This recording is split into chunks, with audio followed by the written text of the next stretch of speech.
FM, ici au restaurant Mordu avec nous pour ce premier événement organisé par le collectif Les Durs à Cuire. Né du regroupement professionnel de la restauration, Les Durs à Cuire, c'est un collectif de cuisinières rassemblés autour des problématiques que rencontrent les femmes qui exercent dans les cuisines des restaurants, ici à Toulouse et ailleurs. Avec l'ambition d'unir leurs efforts pour un mieux-être en cuisine, elles appellent à elles toutes celles qui traversent les mêmes situations, quel que soit leur poste, qu'elles soient chefs de cuisine ou de partie, secondes, commises, plongeuses, et quel que soit l'établissement où elles travaillent, en gros, du fast-food à l'étoilé. On me fait signe. Est-ce qu'on m'entend bien? Ouais, c'est bon. On peut monter peut-être un petit peu ici pour le public qui est présent au Resto Mordu. Aujourd'hui, c'est le premier événement organisé par ce collectif. C'est un mini-festival appelé Bonne, parce que l'idée derrière ce regroupement, c'est avant tout d'aller chercher du positif, les bonnes idées, partager les bonnes pratiques, faire les bonnes rencontres.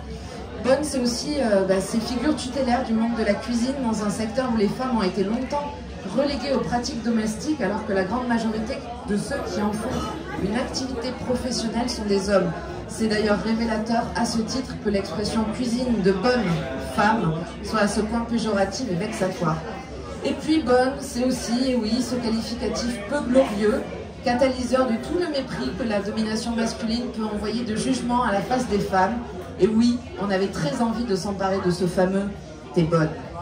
Allez, je commence ce tour d'horizon de celles qui sont avec nous aujourd'hui pour cette première édition. Les auditeurs ne le savent pas, ne le voient pas, mais dans l'autre salle de ce restaurant, on a installé les stands de Sophia, du Toulouse Pasta Club, d'Emmanuel pour les huîtres de Paulette. Ouais, les huîtres étaient délicieuses apparemment.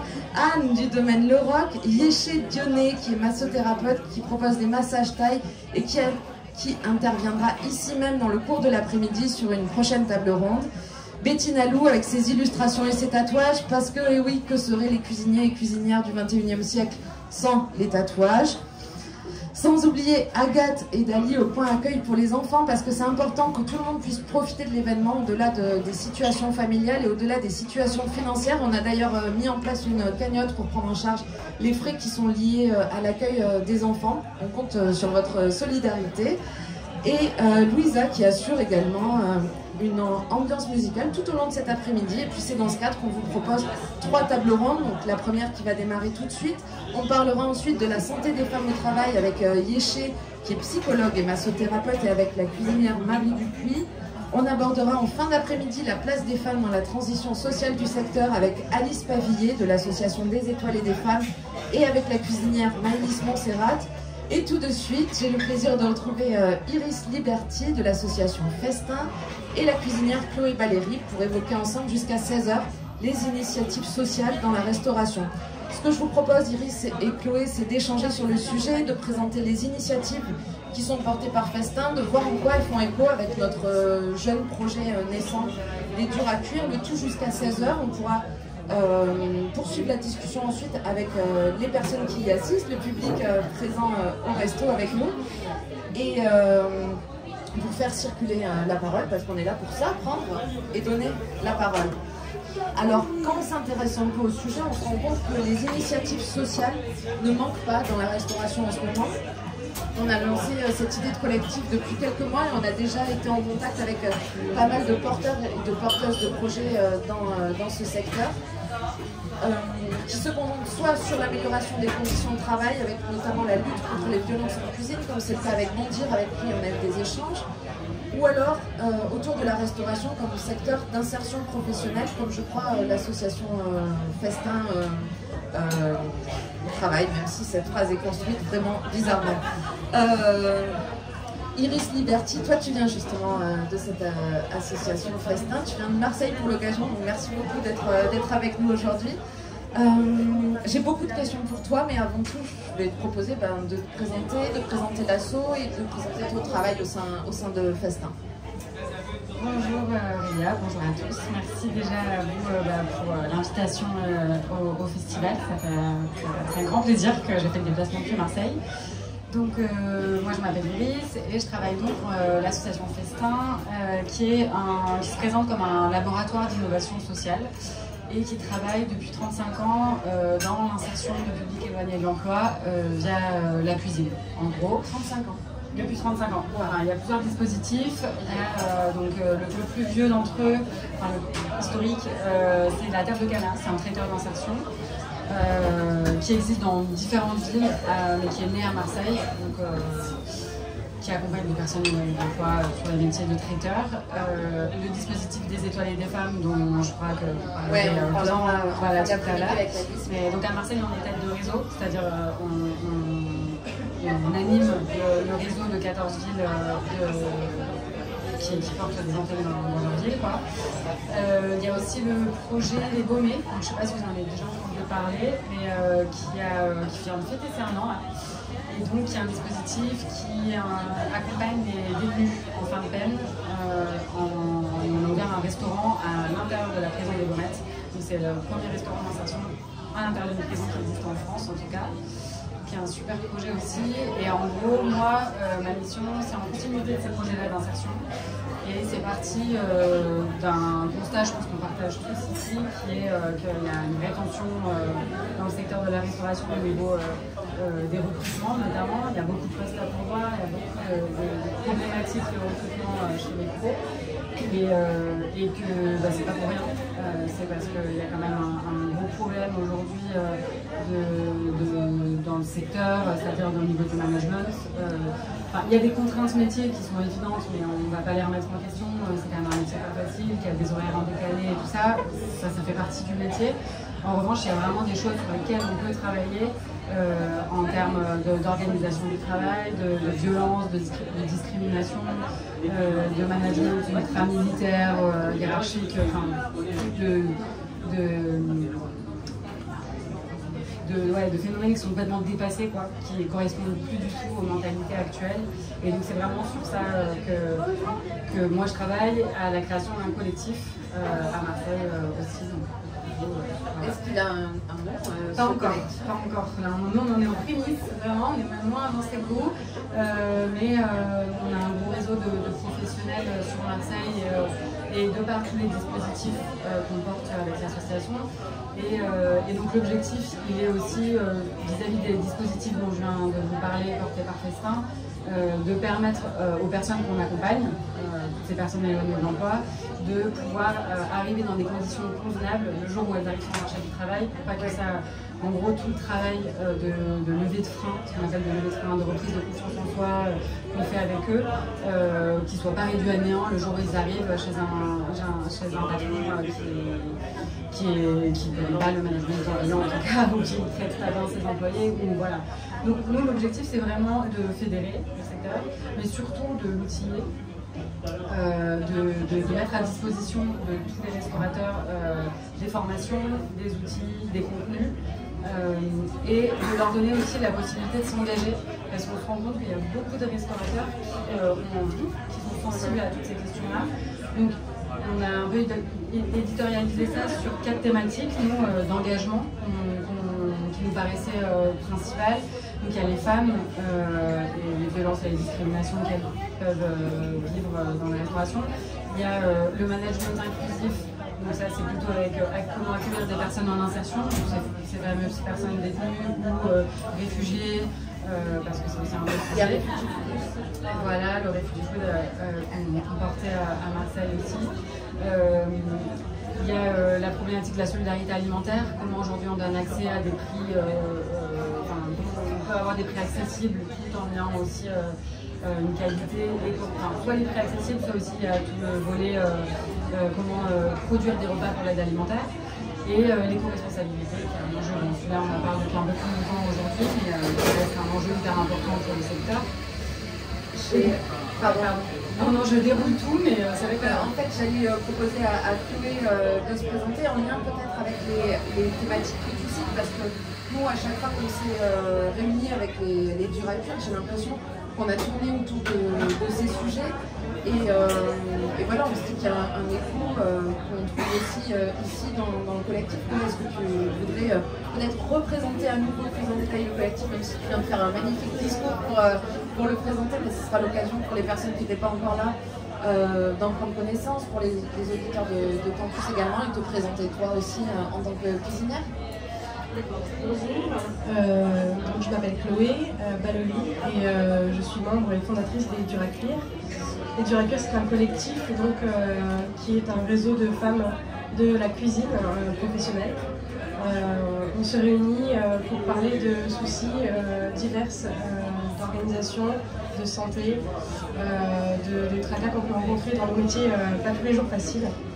Et trouver des solutions en collectivité à des problèmes rencontrés individuellement.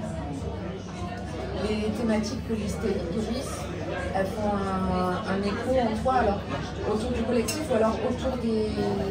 Parce que tu es cuisinière professionnelle, tu viens de le dire, autour peut-être de situations que tu as rencontrées dans le cadre de travail. On peut reparler des thématiques listées par Iris, des questions liées aux femmes, donc là je pense que c'est pas la peine d'en parler puisqu'on est là pour ça aujourd'hui et qu'on va les détailler un peu plus tard. Les questions liées au management, à l'inclusivité, à l'éco-responsabilité, il y a un lien entre tout ça. Tout à fait. En fait, de mon expérience personnelle, j'ai pu voir que tous ces sujets sont difficiles à faire évoluer. Hein. J'ai des expériences avec l'inclusion, avec des chefs qui avaient des comportements absolument détestables, avec des personnes qui du coup se dégoûtaient du métier. Qu'est-ce qu'il y avait comme sujet? L'éco-responsabilité. L'éco-responsabilité, oui. La solidarité. Moi je me demandais, on a un tout petit peu discuté avec Iris tout à l'heure, on s'est dit qu'on n'allait pas discuter davantage justement pour laisser la parole de manière un peu spontanée sur cette table ronde autour de la nécessité de fédérer.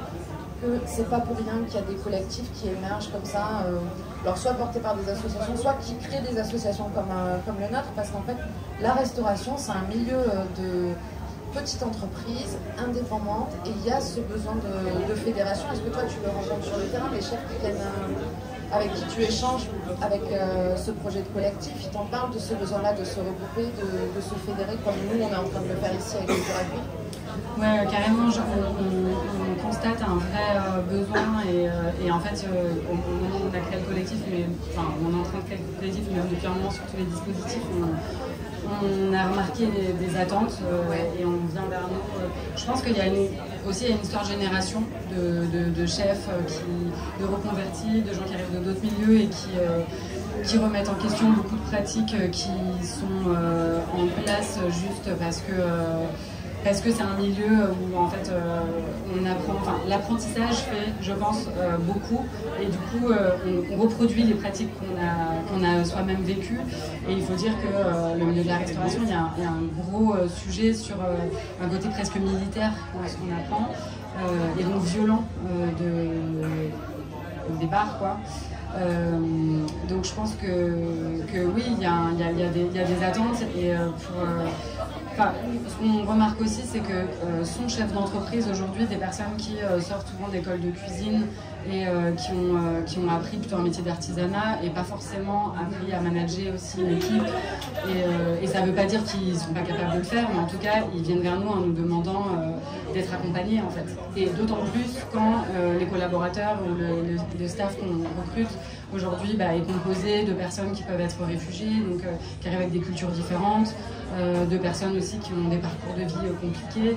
Enfin, donc voilà, tout le monde n'a pas les clés pour répondre à ça, en plus du stress qu'on sait que représente la gestion d'un resto. De base, ouais. Quoi.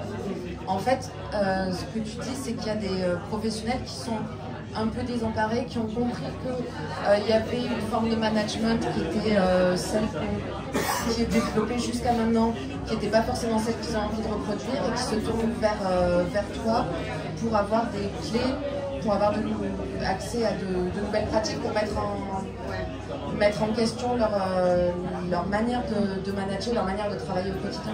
Ouais, exactement, c'est le besoin qu'on perçoit. Nous, du coup, c'est vraiment ça qu'on veut faire, c'est se positionner en allié du secteur et des professionnels pour pouvoir leur proposer vraiment des formations qui soient accessibles, des outils aussi, qui les accompagnent au quotidien ou de temps en temps, et réussir à mettre en place ça de façon gratuite, un peu comme de la formation continue. En fait, Et à côté de ça aussi, comme je disais tout à l'heure, des opportunités de s'engager, parce qu'on a aussi des professionnels qui arrivent en disant bah voilà, moi ce sujet-là, j'y suis sensible, notamment je sais pas, les réfugiés, les femmes, j'aimerais bien aider, mais comment en fait? Et ils n'ont pas forcément le temps de mettre en place, comme vous ce que vous faites en tant que professionnel, c'est quand même génial de créer un collectif, ça demande du temps quoi. Donc nous en tant qu'asso, on se dit bon bah on va venir porter ce travail de coordination, voilà, et amener un peu clé en main des opportunités d'engagement avec tel sujet vous intéresse, ok, bah, nous on peut vous donner moyen de soit d'accueillir une stagiaire, de mentorer un détenu qui a un projet dans le secteur de la restauration, de participer au Réfugiés Festival, enfin voilà, il y a plein de façons de s'engager.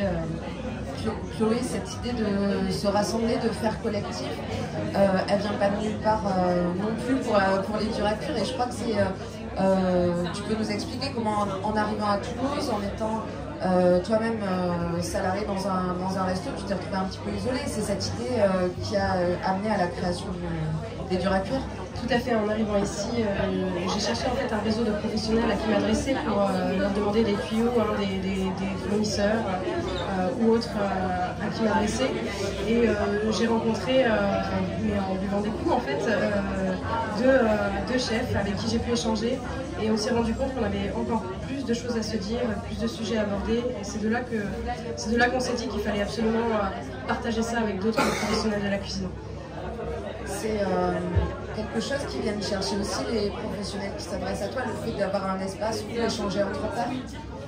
Oui, carrément. Bah, en fait, moi, à côté de ce projet de collectif et de la mission à Parfestin, je suis co-référente de la communauté équitable à Marseille et qui a un réseau simplement de professionnels des métiers de bouche qui sont sensibles à ces questions-là. Équitable, juste pour les personnes qui ne connaîtraient pas, pour les personnes ici présentes, même si j'imagine que si vous êtes là, vous êtes sensibilisés à la question, et puis aussi pour les auditeurs. Équitable, c'est un label que vous pouvez retrouver sur la porte de certains restaurants qui garantit l'éco-responsabilité du restaurant. Et à côté de ça, c'est aussi une association, une communauté qui fédère des professionnels et puis il me semble aussi des amateurs, des personnes qui sont convaincues par la cause de l'éco-responsabilité. Oui, c'est hyper ouvert. En fait, toute personne qui est intéressée par les sujets d'éco-responsabilité en cuisine est bienvenue, pour le coup, sur la partie associative, qui est notre communauté équitable. Et donc, par exemple, à Marseille, nous, on a 250 personnes qui se réunissent très régulièrement. C'est surtout aussi un groupe WhatsApp. Et ça, c'est aussi la preuve qu'il y a vraiment un besoin de mise en lien, parce que c'est de façon très pratique et logistique, un moyen de faire circuler des CV, une machine en cuisine qui a pété, et ça a permis beaucoup d'entraide au niveau local entre les professionnels de la restauration qui sont très souvent dans leur silo, de par un métier qui est hyper prenant et tout ça, et en fait ça rejoint complètement ce qu'on pense tous ici, c'est qu'il manque quelque chose pour quand même faire groupe et pouvoir travailler, s'entraider en fait. D'un côté, se fédérer pour avoir des espaces d'échange, pour libérer la parole aussi, c'était la question. Peut-être tu travailles plus avec des responsables de restaurants alors que, je sais pas, avec des chefs, des responsables d'équipe, et nous on pensait ouvrir aussi le collectif à toutes les personnes qui travaillent en cuisine, justement pour libérer la parole sur d'autres problématiques. Cette question de la libération de la parole, c'est quelque chose qu'on va mettre en place avec le groupe de parole qu'on est en train de réfléchir et dont on vous donnera des nouvelles très bientôt si vous inscrivez à la liste de diffusion des Duracure. C'est un enjeu aussi de ce collectif. Oui, tout à fait. On travaille avec des professionnels et on essaie de mettre en place une liste participative pour avoir créer un réseau de personnes qui partagent nos valeurs. On est en train de travailler là sur une prochaine réunion, est-ce que je peux l'appeler réunion, avec Yéchet Dionné, qui est notre disons, spécialiste santé et qui est là aujourd'hui et qui s'occupera donc de travailler sur le syndrome de l'imposteur avec les personnes qui voudront être présentes ce jour-là. J'ai opposé, mais c'était une maladresse de ma part, les publics auxquels on s'adresse en disant que vous travaillez plutôt avec des responsables, mais en fait une même question qui est au centre de tout, c'est celle du management. Celle qu'on la voit du côté des équipes ou du côté des responsables. Finalement, c'est quelque chose qui a réinventé. D'où on part pour faire ça? Comment on fait? Nous, on essaye de partir effectivement par rapport aux besoins et aux attentes. Et donc, on a pour l'instant regroupé un noyau dur de professionnels qui sont effectivement plutôt côté management, donc directeur de salle, directeur de cuisine, chef d'entreprise. Après aussi journalistes spécialisés, parce qu'ils ont un regard qui nous paraissait intéressant, une expertise, mais pour penser et essayer de repenser l'organisation du travail l'organisation d'équipe dans la restauration. Je regardais tout à l'heure, il faut savoir qu'on travaille encore en brigade, qui est un système qui a été mis en place par Escoffier il y a plus de 120 ou je sais pas combien, je sais pas combien d'années, mais c'est quelque chose qui semble incroyable, le fait que la société elle a énormément changé évidemment depuis, mais en cuisine non, on reste sur ce modèle-là, des chefs, des sous-chefs, etc. Ultra hiérarchique, militaire, et puis quand on y pense, c'est un vocabulaire qui est presque de guerre, quoi. Le coup de feu, la brigade, c'est violent. C'est vrai que c'est pas un secteur qui est connu pour sa bienveillance et quand en plus les publics sont féminins ou un peu sensibles, on se dit d'où la problématique. Aujourd'hui, ce qui est plutôt positif dans cette problématique de recrutement du secteur, c'est que ça l'oblige à se remettre en question. Et on est bien obligé de se dire qu'il y a un problème si plus personne ne veut bosser dans ce milieu-là. Et donc on se remet en question et maintenant on reste à réinventer tout réinventer. Mais c'est stimulant aussi. Ah bah on est à fond, hein. Cette première table ronde, elle avance déjà vers la fin, ça passe très vite, une demi-heure, il nous reste une toute petite dizaine de minutes. Est-ce que 8 minutes en officine, en effet, est-ce qu'on peut parler justement du travail auprès de ces chefs, de ces restaurateurs qui font partie du collectif que tu coordonnes autour de la question des femmes en cuisine? Quels sont les enjeux particuliers? Comment vous travaillez sur cette question? Alors, comme je le disais, on est vraiment au tout début de la création du collectif qui n'a pas encore lieu. Alors peut-être d'où vient le focus sur cette thématique? Comment vous avez identifié le fait qu'il y a un problème lié aux femmes en cuisine et qu'il fallait travailler là-dessus? Je ne vais pas trop spoiler la prochaine table ronde sur des étoiles et des femmes, mais effectivement, le fait de porter ce dispositif faisait qu'on avait un regard sur... vous pouvez constater quand vous passez les stages des femmes, tous les fonds qui sont pour les femmes qui ont envie de travailler dans ce milieu-là. Ensuite, il y a quand même un énorme mouvement avec un outil de la restauration qui a, je pense, on ne sait plus trop passer à côté dans le secteur. C'est vrai que notamment, là, une des chefs partenaires qui s'appelle Laetitia Vies, qui a la famille de Boucher à Marseille, qui fait partie de ces chefs qui a lancé le mouvement MeToo de la restauration avec une vidéo de cuisine il y a quelques années qui est assez proche, qui du coup marraine l'antenne marseillaise du réseau. Je pense que la parole s'est libérée depuis quelques années sur ces sujets-là, d'ailleurs pas que dans le milieu de la restauration, mais la restauration n'y a pas échappé. Et du coup, ça me paraissait évident de faire cette thématique, de même titre que l'éco-responsabilité ou que la solidarité alimentaire, pardon. Et comment on peut s'y prendre, même si on en est coproductrice, l'idée c'est de vraiment travailler en lien étroit avec d'autres structures associatives qui ont déjà commencé à bosser sur ces différents sujets-là et co-créer ensemble des outils très concrets. Par exemple, sur le sujet des femmes, on a déjà travaillé sur une première version d'un Serious Game qui va être mis à disposition de restaurateurs pour pouvoir sensibiliser leur staff, mais aussi dans les écoles hôtelières, les étudiants, à savoir comment réagir en fait, quand il y a un problème, quelqu'un qui se fait agresser, ou quand on est témoin ou quand on subit. Donc ça peut être ce genre d'outil vraiment concret de service game, d'atelier. Voilà. On est en train de pour l'instant partir du terrain, des besoins concrets, et ensuite nous on crée les collaborations avec les autres structures pour pouvoir mettre en place ces outils et les mettre à disposition Bah ça y est, j'ai envie de faire un stage chez vous pour voir comment vous bossez et voler toutes vos super idées. Non, mais il n'y a rien à voler, au contraire, il faut vraiment qu'à mon avis, on se fasse circuler ce genre de... Enfin, tous les contenus qu'on va créer, l'idée c'est qu'ils circulent un maximum. Et à l'inverse, les besoins qu'on essaye de faire remonter, si elles peuvent venir aussi d'ailleurs. Enfin voilà, je pense vraiment travailler en coalition, nous c'est notre motto. Et du coup, voilà, il faut venir à Marseille, comme je suis venue à Toulouse aujourd'hui, ça fait bien. Chloé, tu as un regard à donner sur ce que vient de dire Iris, sur les motivations de ce travail autour des femmes dans la restauration. Toi, en tant que cuisinière, c'est quelque chose dont tu as ressenti le besoin. Est-ce que tu peux nous en parler un petit peu de la spécificité peut-être du travail en tant que femme dans la restauration et du besoin de travailler sur les obstacles rencontrés par les femmes dans ces métiers? Clairement, je suis très contente que des initiatives comme ça soient en cours et qu'on puisse avancer sur des problématiques telles que rencontrées en cuisine en tant que femme, en tant que manager, en tant que cuisinier, en tant qu'apprenti. Je pense que... À tous les stades. À tous les stades, oui, on a besoin. Bon, c'est une grande journée puisque, comme on vous disait, c'est le premier événement organisé par les Durs à Cuire. Ça fait des semaines qu'on fait des réunions, qu'on travaille sur le sujet et comme on disait, le travail en cuisine il est extrêmement chronophage, il est plein de stress et il faut qu'on trouve du temps à côté, qu'on se dégage du temps à côté pour avancer le collectif. Et c'est aussi un des enjeux de ces structures et c'est peut-être une des raisons pour lesquelles le milieu de la restauration n'est finalement pas si structuré que ça.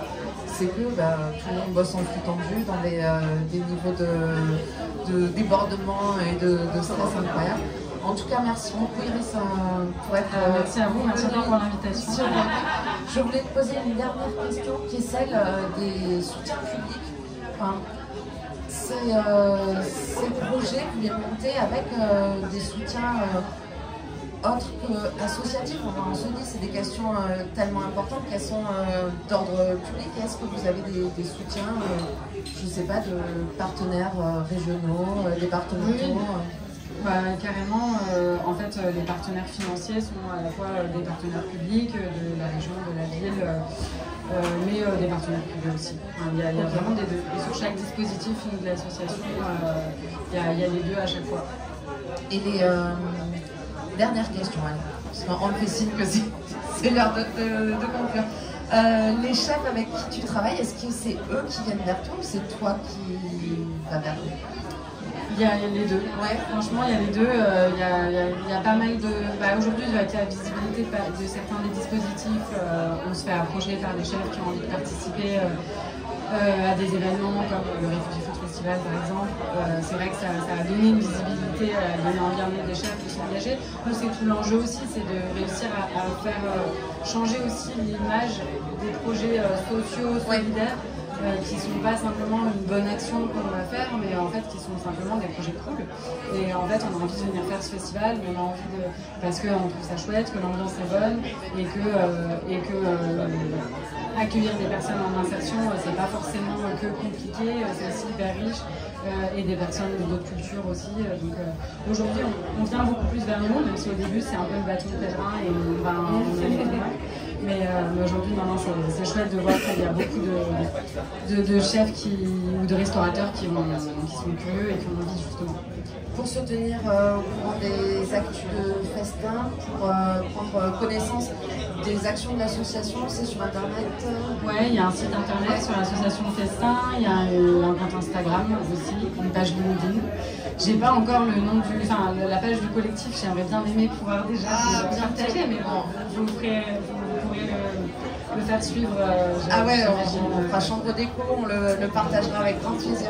Merci beaucoup Iris, merci beaucoup Chloé. Pour suivre les actus des Durs à Cuire, du coup c'est aussi sur Insta, @Durs à Cuire, et aussi sur la newsletter à laquelle je vous invite à vous inscrire. On a mis des QR codes que vous pouvez scanner et on fera aussi passer l'info sur Insta. Moi je vous donne rendez-vous ici à Mordu et sur Campus FM également à 16h30 pour la seconde table ronde qui est consacrée cette fois-ci à la santé des femmes au travail. Merci beaucoup à toutes les deux. Merci à tous.